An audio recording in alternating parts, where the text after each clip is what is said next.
they choose? How they choose my mayor location? How they do that? Okay. I never know. Strange. Sometimes. ماما ساعات شوني أصلا مشغول ينزل ها؟ عمو جاني مشكلة. Who's gonna be a boss for a new group? They say no, there's no boss. Danielle? No, not Daniel. Daniel says no, nobody has boss. Everybody says, but he just voluntarily doing something. He never elected a president. Yeah. They all the group they do that. They take who's the next president of. Because they have only 6 people always around, but we have one child. Did you confirm that you was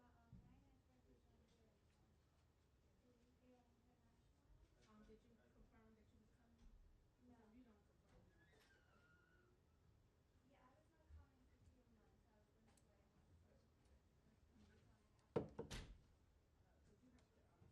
Yeah, I was not coming for 2 months. I was going to away. Because you have to send an email and let us know that you're coming. Can I have some pictures? Some people they advance in for the seat who's not coming. Okay. When we have to do that? Can you say that again? When you gonna move around the people and see not coming? When? Before you start? It's always right before. So when you start to see these guys coming in, that means the 2-minute warning has already happened. Okay, and then once they start filling in and they don't come on, then yeah, you would be able to move up. But the thing is that remember, everybody doesn't get to move into the first regardless. Okay, regardless. As of right now, everyone doesn't still get to move up. But as far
Yeah, no, it's great.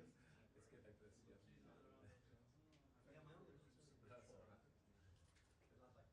Well, at one point, I got really excited. I just had yours. I said to Sean, I'm like, where's mine?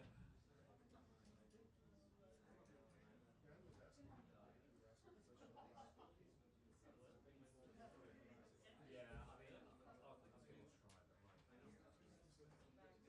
be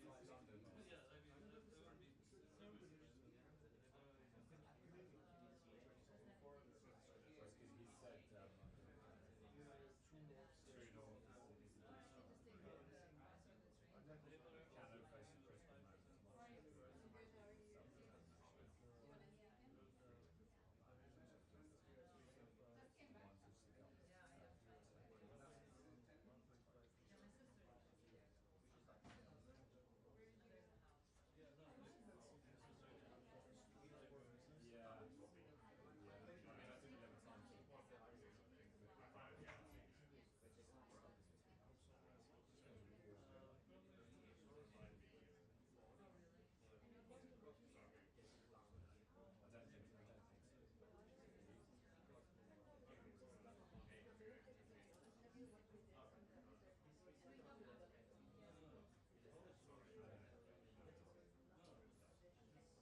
I mean, I took 11 times. I don't think so.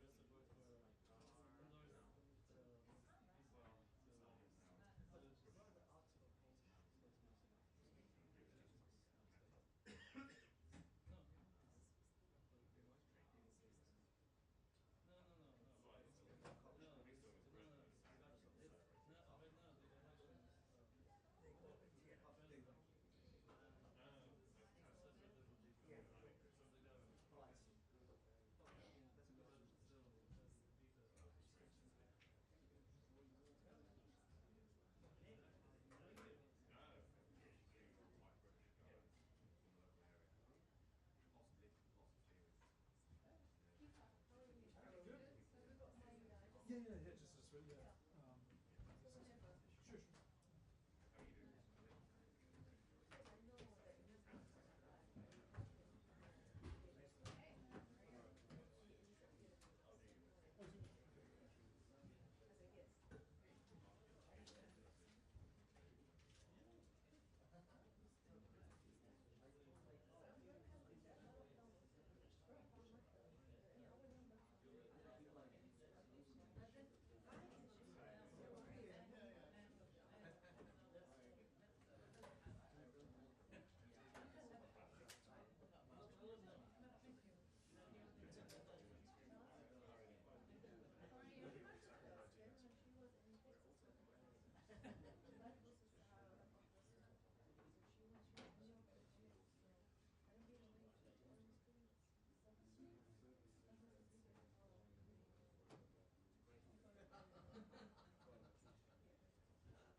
much.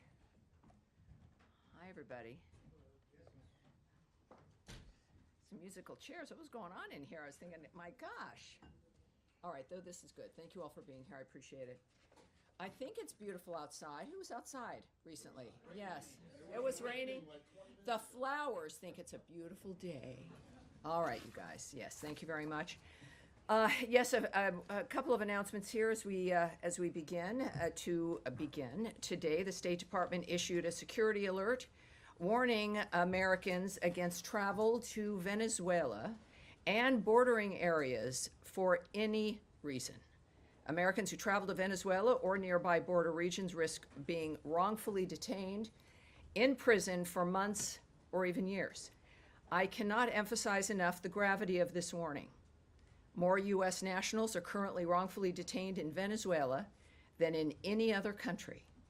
President Trump has obtained freedom for several Americans wrongfully detained in Venezuela since taking office, most recently last week, and we continue to do everything we can to secure the freedom of the remaining Americans wrongfully detained in Venezuela.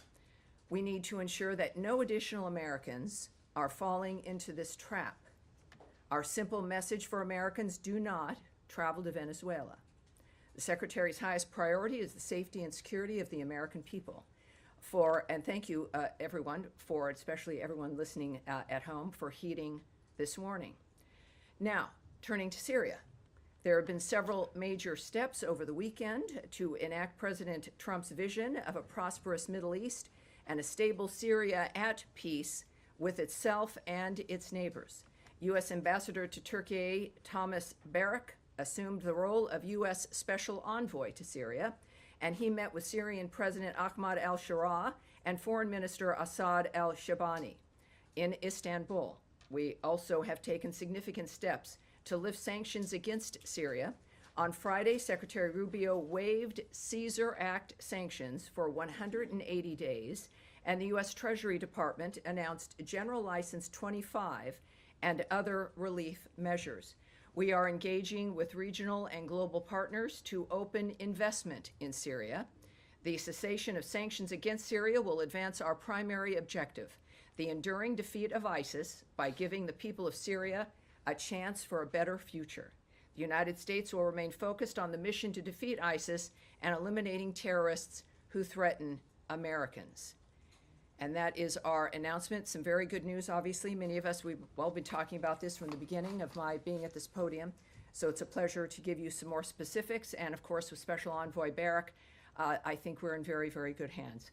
Let's start, surprisingly, with Matt Lee. Thank you, Tammy. I want to ask about Gaza, but do you know off the top of your head, or is it written down someplace, how many Americans are currently designated as wrongfully detained in Venezuela? Yes, those are numbers that we will not share. That's a dynamic that we consider, of course, an important diplomatic dynamic as well as a national security dynamic. So no, I won't be giving you those numbers. All right. On Gaza, yes.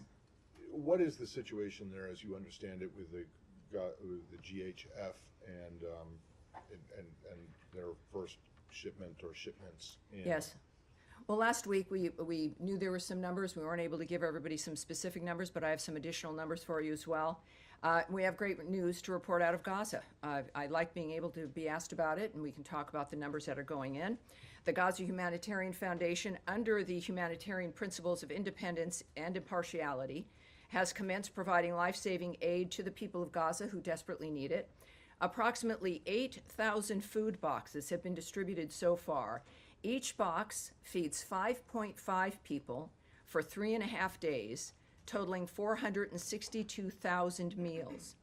And so those are the kinds of numbers, I think, as we're looking at what's important in moving that kind of aid through the area. Right, but there was apparently some incidents today involving potentially shots being, or at least warning shots being fired, and hundreds Well, yes, of Hamas still has weapons. Hamas is in a situation here where all of this could have stopped, of course, if they had released the hostages and put down their weapons, but they refused to do so. They've also rejected ceasefires. So that's, without confirming what might be gossip or single reports, the fact of the matter is Hamas has been opposed to this dynamic. They have attempted to stop the aid movement through Gaza to these distribution centers. They have failed, but they certainly tried.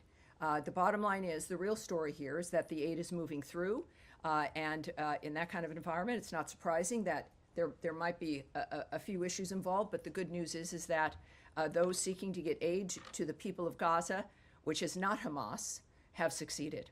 And last one, really briefly. Yes. I won't take up any more time, but my understanding That's is why that I'm the here. administration is not particularly happy with the position that the UN and its agencies have taken with regard to these shipments.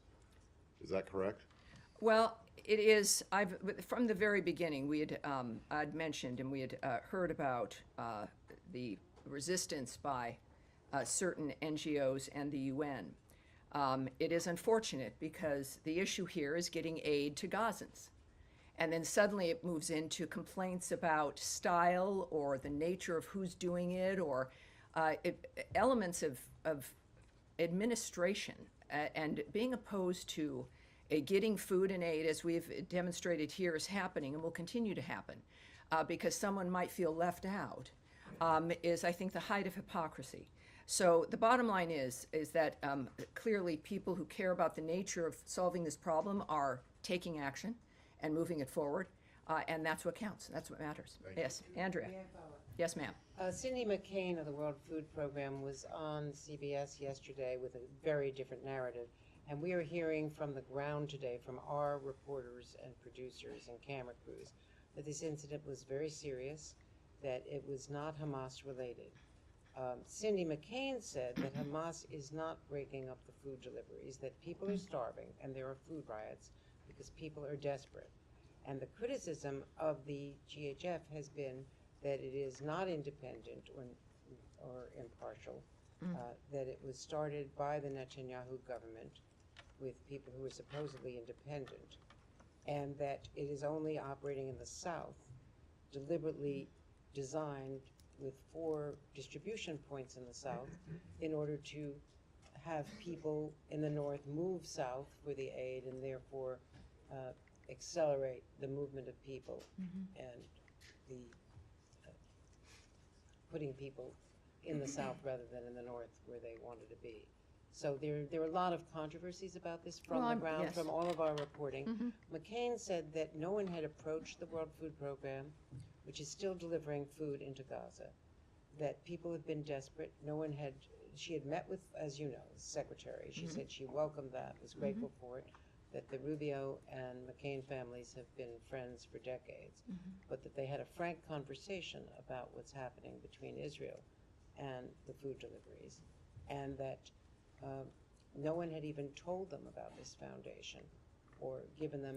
Well, or had Andrea, this coordinated is with them in where, any way. again, there's certainly, this is something the world is watching, something we've all cared about getting resolved. It is not an uncomplicated situation. This is, however, the first delivery of major aid, if not the only aid we've been hearing for months. I wish that Cindy McCain had spoken up, that they had found a way to move food into Gaza, because that certainly hadn't been conveyed to us. But now, which, if that's the case, that's great. What I do know is that the people on the ground now, as the number I told you, I think is rather significant, 462,000 meals. That's what we're focused on. And that this is, and I'm not going to address either gossip or complaints or people who knew or weren't included or would do it a different way or who's shooting at whom.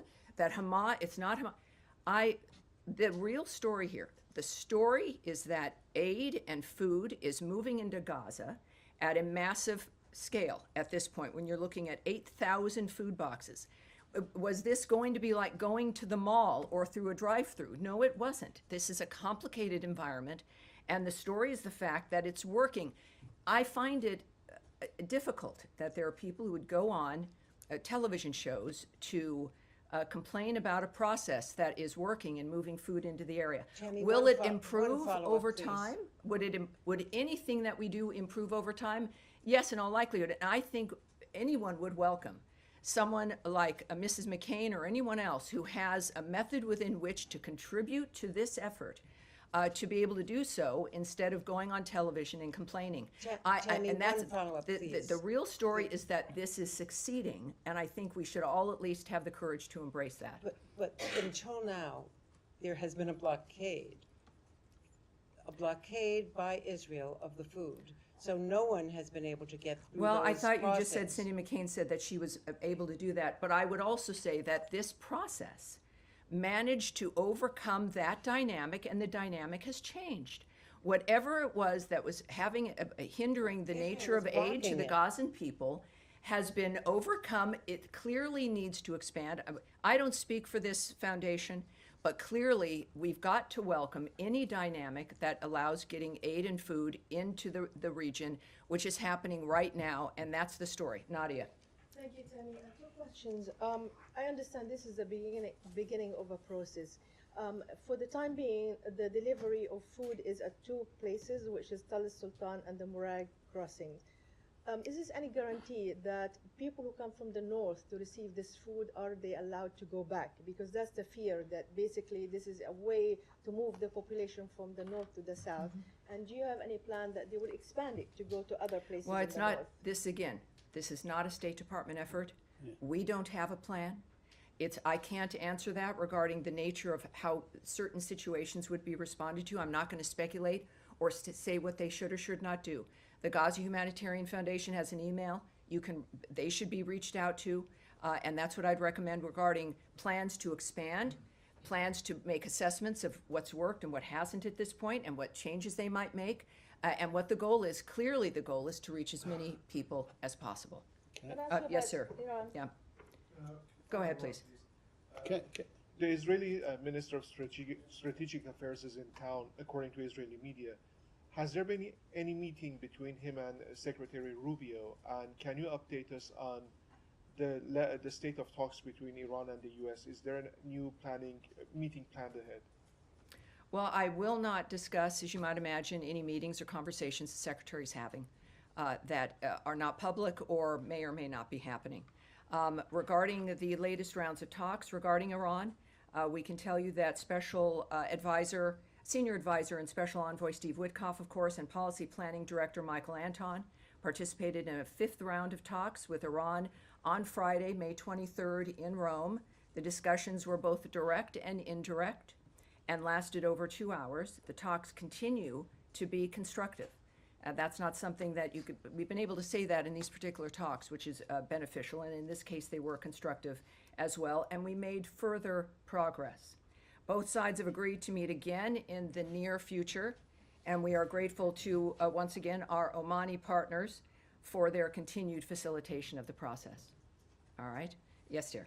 Just to follow up on the Gaza Humanitarian Foundation, because Sure. I think you talked about independence and neutrality that was involved in this new foundation, but I mean, quite clearly that's not the case. I mean, the IDF itself has said this has been done in coordination with it and the foundation, so it's clearly being done, and the security of it is carried out by, on the perimeter, Israeli forces and then American security contractors.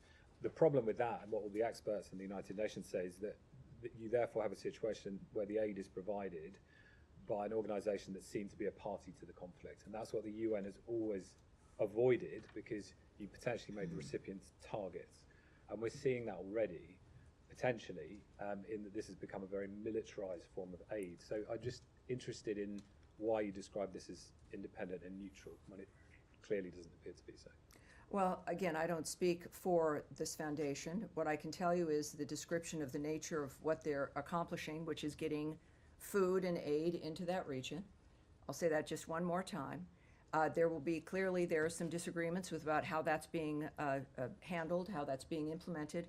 But I think that most of us would agree that this is good news, that it, in any other mechanism, under any other expectation, was not able to accomplish this. So it's just that there was another mechanism that was able to accomplish this and more. Which well, was you know, the when United we have, Nations, you're right, we did have a really good mechanism. It was called a ceasefire, which Hamas broke. And it is a ceasefire and a plan that had been operating and offered, which they continually refused to accept, continued to hold hostages, as they still continue to not just hold hostages, but the bodies of the people that they've murdered. And they've refused to do the one thing that could stop this in a moment. They've refused. So we did. We had, it was a ceasefire, and Special Envoy Witkoff, very successful, and Hamas decided, well, that was just too much of that. So the real story here is that there's food aid going in. There will be people, of course, who will look at some of the details and not like it. But then I think it shows us the priorities of certain individuals when it comes to, at first it was, let's get these people fed, and now it's seems to be something else in the meantime. Yes, sir, go ahead. Thank you, Tammy. Yes. Wait, no, sir. Oh, I'm sorry. I don't know who's speaking, but go ahead. Thank you, Tammy. Last week I asked you a question about the deals signed between the Kurdistan region government and two U.S. firms. You know what? We need to turn his microphone up, and you've got to keep your head up. I will repeat the question. Keep your head up. Last week I asked you a question about the recent deals signed between the Kurdistan region government and two U.S. firms, the nature deals. And you encouraged Baghdad to work with Erbil to resolve the issues. But this week, the Iraqi oil ministry has filed lawsuits against the two deals with the American firms. So any reaction to that, and how this impacts the U.S. firms' incentive to invest in the region? And I have another question regarding Yes, last week we discussed some of the difficulties here, but as I said last week, worth repeating today with this new news, is that the United States supports economic deals that benefit all Iraqis, including the two announced last week. We encourage Baghdad and Erbil to work together to expand domestic gas production as soon as possible. These types of economic partnerships will benefit both the American and Iraqi peoples and help Iraq move toward energy independence. U.S. oil companies have invested billions of dollars in the Iraqi Kurdistan region's oil sector. We hope to see additional investment from U.S. oil companies throughout Iraq. We know, of course, last week, Secretary of State Marco Rubio met with Iraqi Kurdistan Regional Government Prime Minister Mansour Barzani in Washington, also on Friday, May 23rd, a busy day here. Secretary Rubio and Prime Minister Barzani discussed opportunities to further increase trade and investment between the United States and the Iraqi Kurdistan region. The Secretary commended the Prime Minister for finalizing deals with U.S. companies to expand natural gas production in the IKR, which will help Iraq move toward energy independence. The Secretary and Prime Minister discussed their mutual interests in protecting the rights of religious and ethnic minorities in Iraq and Syria. The Secretary also reaffirmed U.S. support for a strong and resilient IKR as a foundational pillar of the relationship between that the United States enjoys with Iraq. We also believe that U.S. and Iraqi interests are best served by having a strong, resilient Iraqi Kurdistan region within a sovereign and prosperous federal Iraq, and we continue to support U.S. companies doing business in all of Iraq, including trade and investment between the United States and the IKR. As far as the nature of the lawsuits, it's, again, obviously we are looking forward to continuing these kinds of deals. We expect these kinds of deals to flourish and would hope that they would be facilitated. But it's, again, we got to underscore the importance of an independent, an energy independent region, and this is one way that we're going to be able to do it. And another question on Iraq. Sure. Yeah, in separate issue. Do you confirm if there's any U.S. involvement in any negotiations with Iraq to release Elizabeth Tsurkov, an Israeli Russian academy kidnapped nearly 2 years ago in Baghdad? Has the Israeli government requested assistance from the U.S. government in this regard? I do have something I can tell you on this. There is some reports regarding an exchange discussed.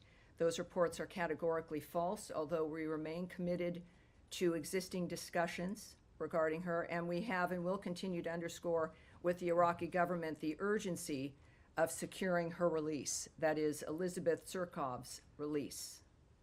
All right. Yes.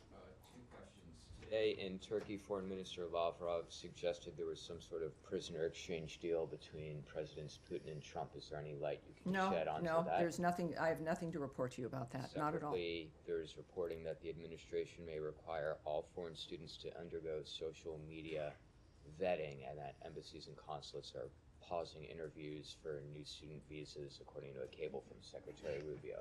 Is that accurate, and do you have any other information?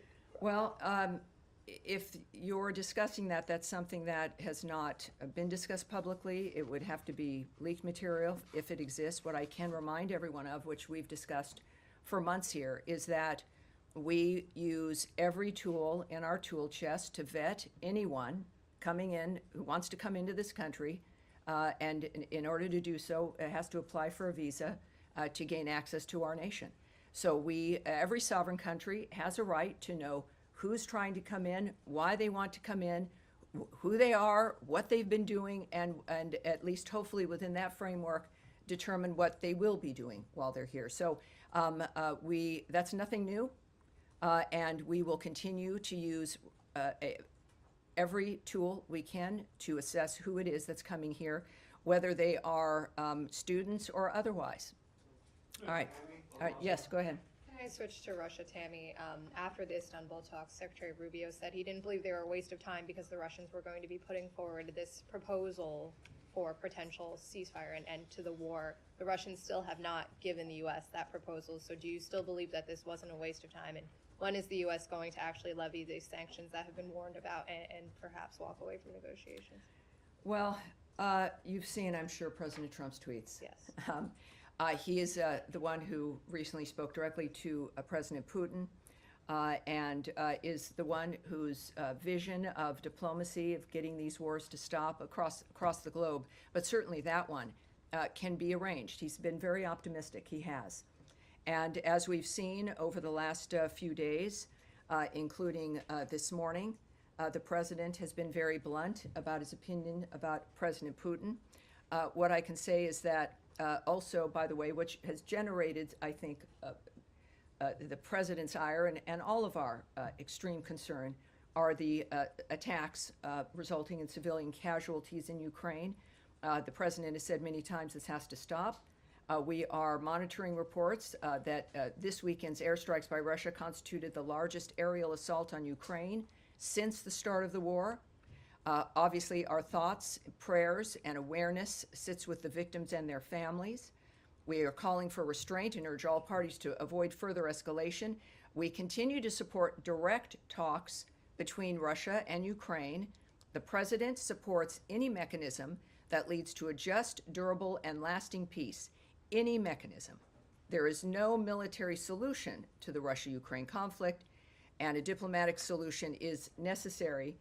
I will, for those who did not see the president's statement indicating the extremity of his concern from last night, just as the top, I've always had a very good relationship with Vladimir Putin of Russia, but something has happened to him. He is needlessly killing a lot of people, and I'm not just talking about soldiers.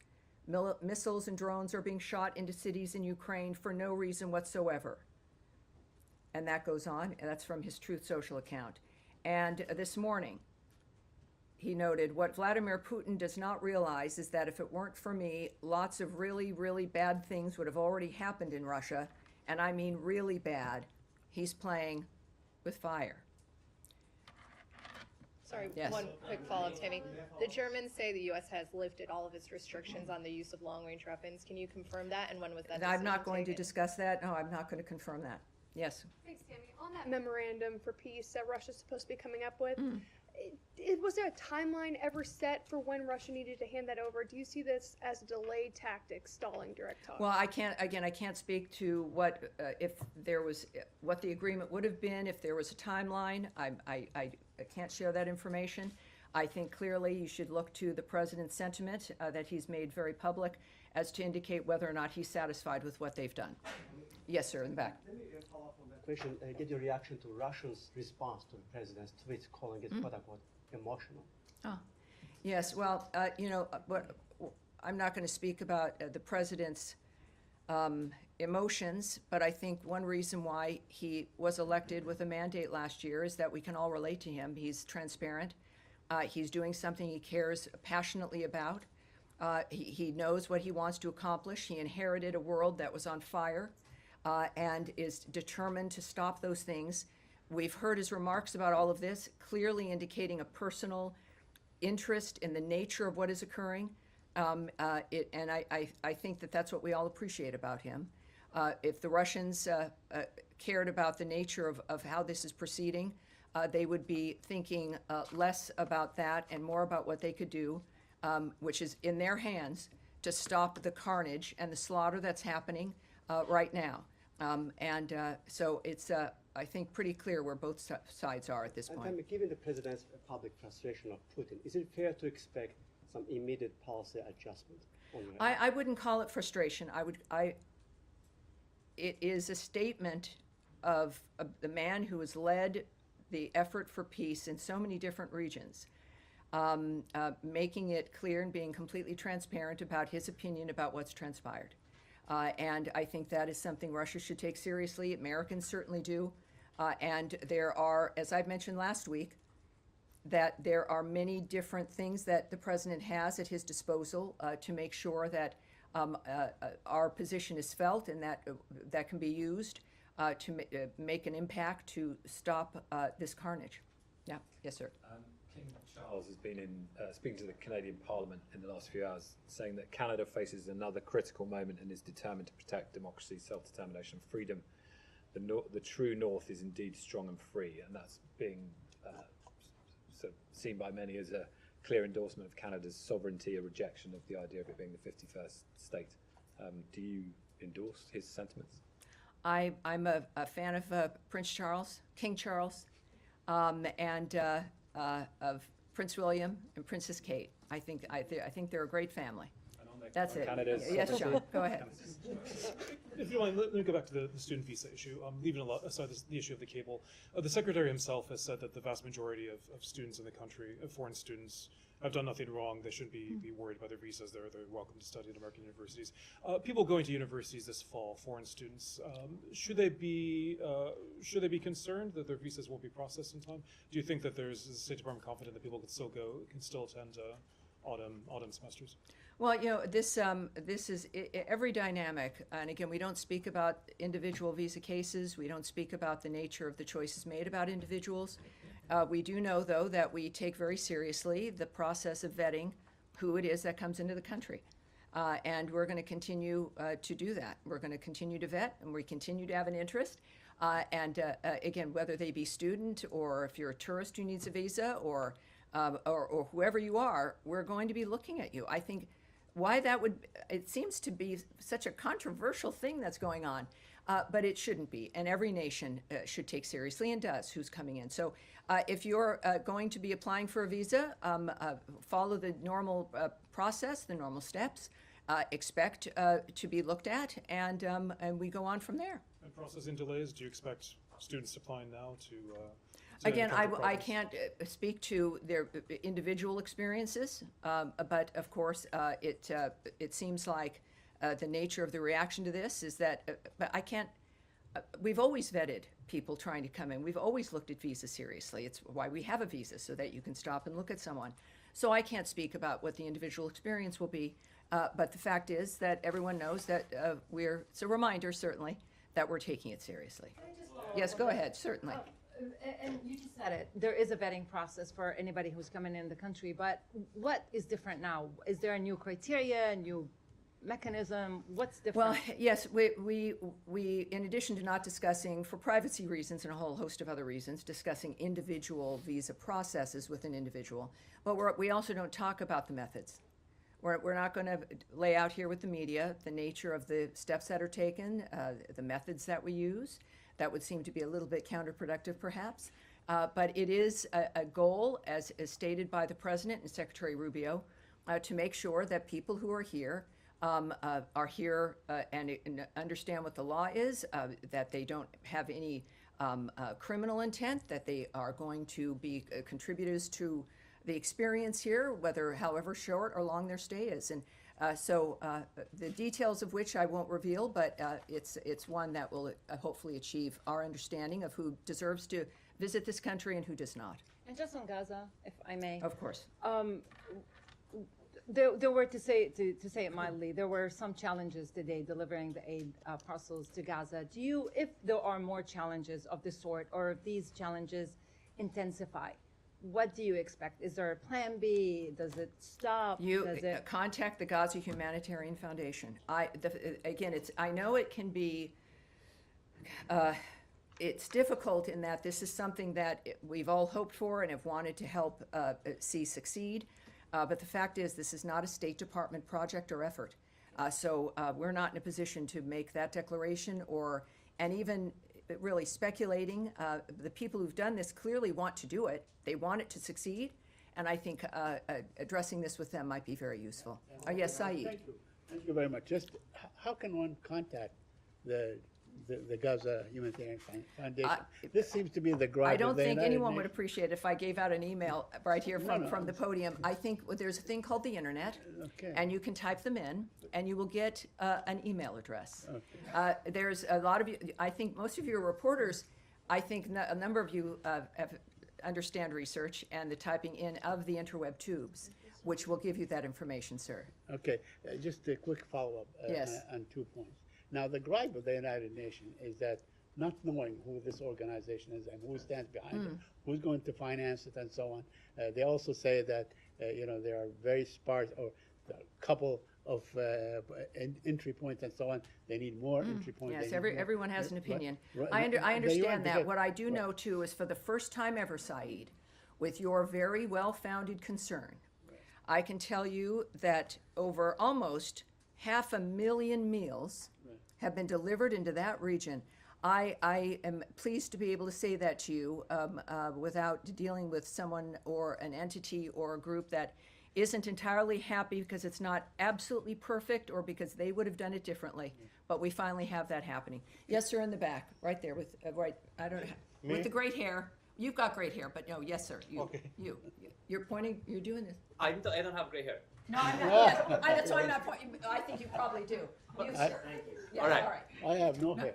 Well, there you Is go. it me? Okay. Just can you confirm? If No, not. I'm saying not you. The man with the A lot of gray people hair. with gray hair. Not you, sir. Speak up. I can make Take it. it Thank from you you. very much. Thank you. Sorry. That's all right. If you wait, they run right by you. Right. Yeah. All right. What's your name, sir? And what outlet? News. All right. Thank you. Welcome aboard. Thank you very much. As you said just earlier today, the world has been shocked by what's happened in Gaza over the past few days. The silhouette of a little girl. Well, I said it's been obviously it's been shocked over generations about what's Sure. been happening Absolutely, in Gaza, absolutely. and that Hamas certainly has refused to stop that violence. But go ahead. But just in the past few days, we've seen the silhouette of a little girl trying to flee burning classrooms surrounding her, killing people around her. We've seen thousands of Palestinians starved by Israel's blockade, herded between fences as they try to get fed today. A doctor who saw 9 of her children killed by Israeli bombs. All the while, this administration, of course, as we've seen, has sought to deport students who protest this, including one student who wrote an op-ed against this kind of behavior. The administration came in telling Americans it would be more pro-peace, more anti-war than This the is previous. beginning to sound like a soliloquy, sir. Do you have than a the question, previous- than please? the Do you previous have a question, administration. please? I'm curious. Yes, that's a how- very serious issue, and everyone Yes. has your question. Yes. So please wonder, ask it. I wonder how you see this administration being more pro-peace or more anti-war than the previous administration, given these kinds of horrors that Americans are witnessing. Yes, well, it is a dynamic where, as I also just mentioned a little bit ago, we did achieve a ceasefire, something which nobody thought would be possible after the heinousness of October 7th, the nature of what had occurred on that day, the fact that there has to be a new way, the president has stated, we have to have new ideas to make a difference so this stops and doesn't go from generation to generation, which all of us have experienced. It's right, wash, rinse, and repeat over and over and over again, every 20 years. And it would never stop. I think that what we've got here is after, I don't know, what has it been, 3 months, a bit over 100 days of President Trump, managing to get, I think, every warring party, every hostile party against other people on this planet to a table to stop. Now, that's the simple part. Making things happen and making it last is another thing. Hamas, we did have a ceasefire.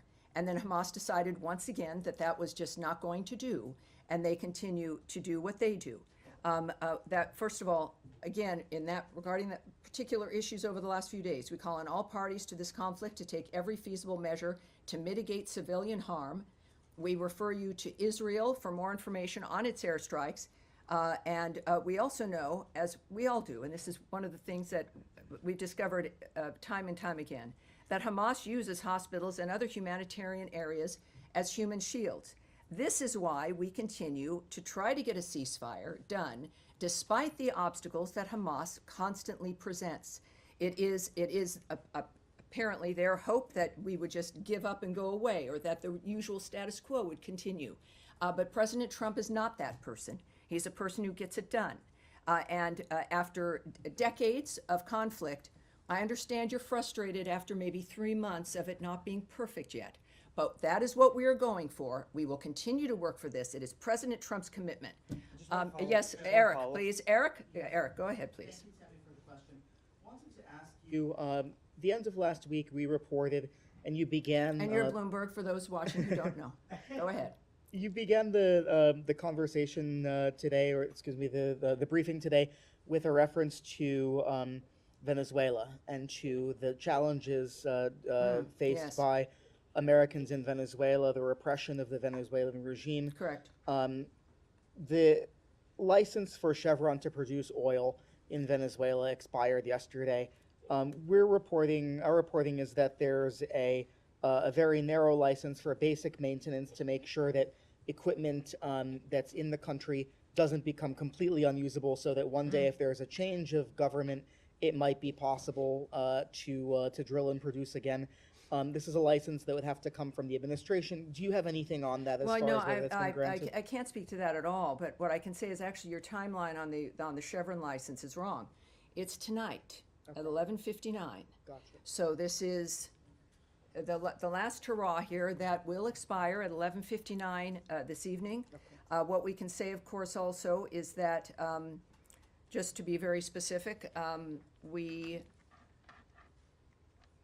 beyond the warning, of course, to Americans, is that we will not allow any money to move to the Maduro regime that assists their regime. We are, of course, very conscious of the dynamic regarding, as we discussed earlier, as you noted, those who are held wrongfully in Venezuela. But we also are going to make sure that, as the Secretary made clear last week, that this license expires. That, of course, is going to be felt. And we also know that the instructions, the President's instructions to Secretary Rubio, that he took steps, of course, to terminate all Biden-era oil and gas licenses that benefited Maduro's regime and lined the pockets of his cronies. We are going to continue to deny any funding of the Maduro regime that it uses to oppress the Venezuelan people. So I hope that answers both of those questions. Tammy, yes, sir. Thank you. Gaza, specifically because tomorrow Germany's foreign minister is going to be here and meeting with the secretary.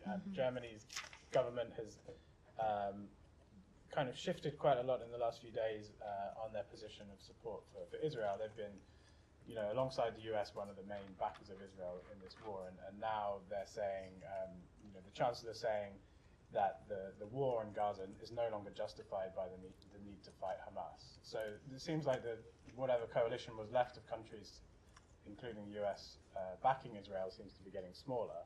Are you concerned that there's even less international support for Israel? Does that influence the way that the US is thinking about this? That one of the main European countries backing Israel is backing again, Israel. Chancellor Merz noting that Israel's actions can no longer be justified. The fact of the matter is that Hamas has put the people in Gaza in this situation by launching that attack on October 7th, and by continuing to hold hostages, including the bodies of 4 Americans, and continue, of course, to maintain their weapons. So when we think about actions that can no longer be justified, I think we should adjust ourselves and look at what put us in this position in the first place. Regarding the UK, Canada, France, and any number of others that took disappointing steps last week, unilateral recognition of a Palestinian state, in this case, is unproductive and obstructs ongoing U.S. efforts towards peace in the region. And I think that there's a clear line that has been drawn by President Trump, which again definitely disturbs the status quo, which is that there has to be peace, not just for 6 months, not because there's been a deal made for a year, that this has to be enduring. The entire framework has to change. He's not kidding. He's not kidding, because otherwise, in 5 years or sooner, someone will be in your position, someone else will definitely be in my position, having the same conversation. We can't allow that to continue.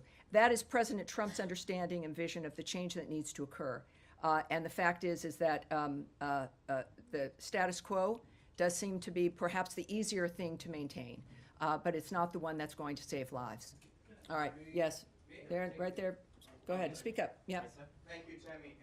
President Gustavo What? No, excuse me, sir. I'm sorry. Yes, that will get you not called on, because you can tell I'm not looking at you. Go ahead, sir, please. Yeah, I have two questions. The first one is about Russia and Ukraine. We're seeing the Secretary of State several times saying that the U.S. are closing to stepping back in different ways, and we know the U.S. did play several cards. So what can we expect if this is happening? It means providing more weapons to Ukraine in order to leverage with the Russian, or just it means doing nothing? Well, President Trump and Europeans Secretary do it. Rubio have said multiple times that this is not a war that can be solved through the military and through violence, that it has to be done diplomatically. At the same time, you've heard President Trump note that there has to be direct talks between the parties, direct talks between Russia and Ukraine. And also President Rubio's comments now for weeks that unless there was progress, that our approach would change, not our support for ceasefire or helping to achieve it, but the issue of mediating might adjust. As of right now, of course, there's a lot that's in flux, and President Putin is getting a sense of President Trump's anger at the nature of what's transpiring. But I think that it's clear that both parties need to begin to look at this situation in a direct way with each other to make the difference at this point. Can I do a follow-up?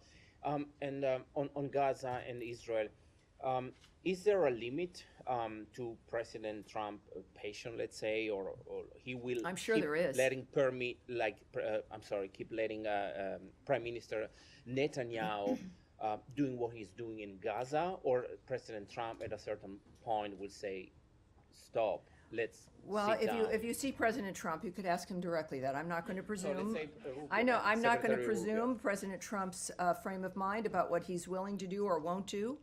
This is a man who's serious about getting a situation finished, of getting a deal done, of ending the situation which he is clearly confident it can end. My assessment of what he would do, he's him for a reason, and I'm not him. The last thing I think any of us want to do is second guess the president, certainly in this case, President Trump. He's also a human being, even though sometimes, he does more than what the average human being can do.